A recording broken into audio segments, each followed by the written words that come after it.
Ada beberapa hal yang menarik kejadian akhir-akhir ini di Republik kita, yaitu terjadinya OTT beberapa kepala daerah dalam waktu yang hampir bersamaan dan tidak sampai 1 bulan KPK telah melakukan OTT beberapa kali.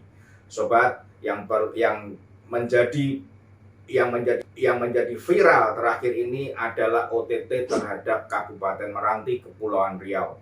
Dia diduga melakukan tindak pidana korupsi dengan cara melakukan pungutan terhadap anggaran tiap-tiap SKPD sebesar 5 hingga 10%. Menerima gratifikasi dari jasa travel umroh sebesar 1,4 miliar rupiah. Memberikan penyuapan kepada oknum petugas BPK perwakilan Riau sebesar 1,1 miliar rupiah untuk mendapatkan predikat WTP atas laporan keuangan APBD Kabupaten Meranti. Sobat-sobatku semuanya, ternyata setelah diteliti lebih lanjut tidak berhenti di sini. Bupati Muhammad Adil melakukan peminjaman uang kepada pihak perbankan yaitu sebesar 100 miliar rupiah yang digunakan untuk pembangunan infrastruktur jalan raya Kabupaten Meranti. Pinjaman ini memang sudah sesuai dengan prosedur, sesuai dengan jalan yang diberikan oleh pemerintah pusat, di mana di dalam sebuah peraturannya, yaitu Peraturan Pemerintah Nomor 56 Tahun 2018, di situ diatur bahwa pemerintah daerah boleh melakukan pinjaman terhadap pihak luar yang selain pinjaman ke luar negeri.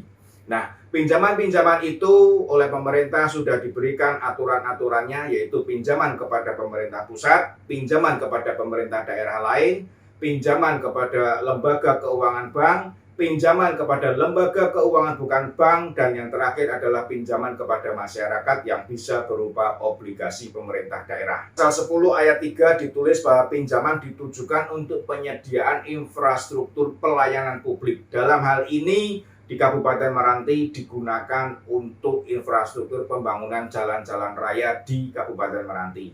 Nah, sobat-sobatku semuanya, di pasal 12 ayat 3 juga dituliskan bahwa pinjaman ini bersifat digunakan untuk menutup atau kekurangan arus kas berjalan. Melalui aturan-aturan ini, Bupati Meranti tampaknya sudah sesuai dengan prosedur yang ada. Tetapi sobat-sobatku semuanya, di pasal 4 peraturan pemerintah tersebut dituliskan bahwa daerah dilarang memberikan jaminan terhadap pinjaman yang dilakukan. Terlebih lagi ditulis juga di situ lebih menjurus lagi bahwa jaminan yang dilarang adalah jaminan tersebut milik pemerintah daerah. Tersiar kabar kemarin beramai-ramai bahkan dari PLT maupun dari pejabat pimpinan Bank Riau di mana Bupati ini meminjam uang, dikatakan bahwa Bupati meminjam uang dengan jaminan kantor Kabupaten Meranti. Dibantah oleh Ridwan selaku pimpinan cabang Bank Riau di tempat tersebut. Ridwan mengatakan bahwa bukan kantor kabupaten, tetapi yang dijaminkan adalah aset atau kantor PUPR. 1 hari berikutnya, Kepala Bagian Bidang Komunikasi Korporasi yaitu Saudara Ika menjawab mengatakan bahwa jaminan pemerintah Kabupaten Meranti itu bukan berupa bangunan fisik atau aset daerah karena tidak diizinkan oleh pemerintah, tetapi berupa APBD yang dijaminkan dan itu memang sudah sesuai. APBD itu menjadi jaminan yang ditandatangani oleh DPRD yang sudah disahkan oleh DPRD setempat dan kemudian melalui mekanisme dengan Mendagri dan Kementerian Keuangan. Sobat-sobatku semuanya, mereka seolah-olah seperti cacing kepanasan sambil mengeluarkan pernyataan di mana pernyataan ini justru menimbulkan sebuah persepsi atau sebuah pemikiran. Ada apakah di balik pinjaman 100 miliar ini? Satu unit usaha perbankan, pimpinan cabangnya mengatakan ada jaminan, tetapi kepala bagian mengatakan tidak ada jaminan. Mungkin perlu diteliti lebih lanjut oleh pihak KPK apa sebenarnya yang ada di balik ini.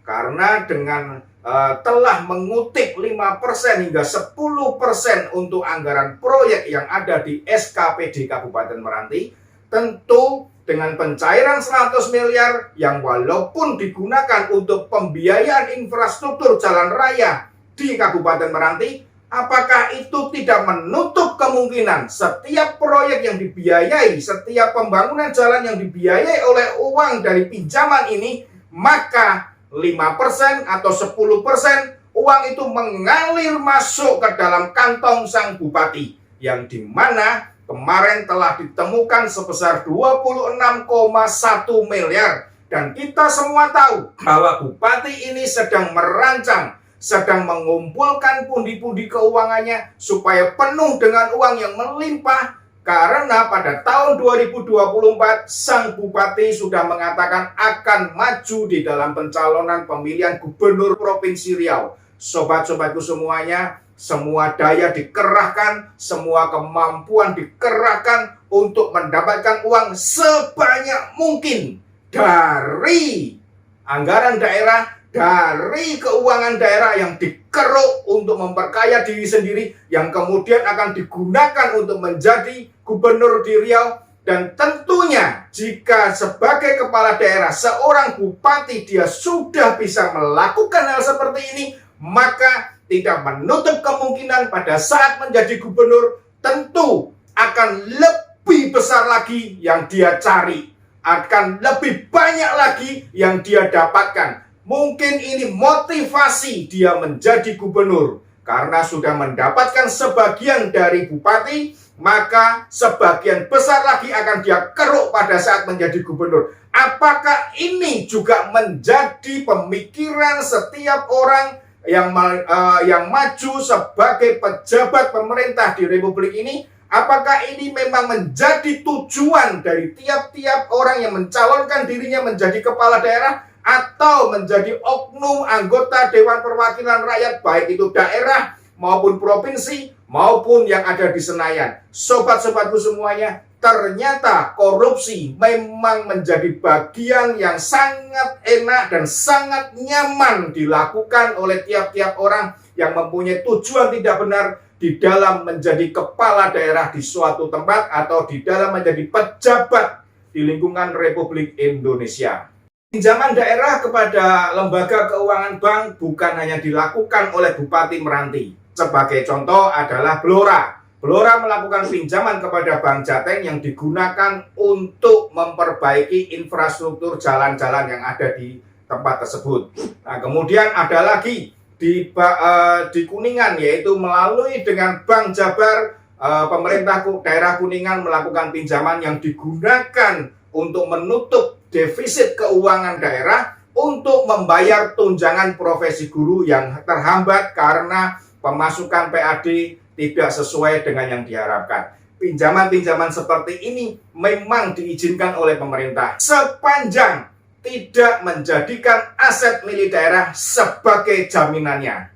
Akan menjadi masalah jika ternyata pinjaman pemerintah daerah itu bukan digunakan untuk pembiayaan infrastruktur atau pembiayaan menutup kas yang defisit karena kekurangan PAD dan digunakan untuk pembiayaan gaji pegawai seperti yang diizinkan di dalam peraturan pemerintah nomor 56 tahun 2018. Yang terjadi di DKI Jakarta, mantan gubernur Anies Rashid Baswedan pada saat itu pernah meminjam uang kepada Bank DKI sebesar 180 miliar rupiah. Peminjaman itu sudah diprotes oleh anggota Dewan DPRD setempat, tetapi ternyata masih aja tetap berjalan. Dan sobat-sobatku semuanya, pinjaman itu digunakan untuk apa? Ternyata pinjaman ini digunakan untuk membayar termin pertama dari kegiatan untuk mengadakan lomba Formula E di Jakarta. Komitmen fee yang harus dirogoh oleh kantong DKI yaitu sebesar 653 miliar selama 3 tahun memperoleh hak untuk mengadakan lomba Formula E di Jakarta. Sobat, sebuah dana yang sungguh fantastis. 653 miliar. Setelah Formula E disorot, maka terjadilah pembelaan-pembelaan seperti halnya yang ada di Kabupaten Meranti. Sobat-sobatku semuanya, pembelaan yang dikatakan terakhir oleh Jakpro ya, itu mengatakan bahwa di dalam lomba Formula E kemarin DKI Jakarta memperoleh keuntungan 6 miliar. Walaupun ada utang yang masih harus dibayar sebesar 19 miliar. Sungguh sebuah teka-teki yang tidak mungkin terpecahkan. Untung 6 miliar, utang 19 miliar. Untungnya ada di mana? Yang kita sampai saat ini masih kebingungan sendiri.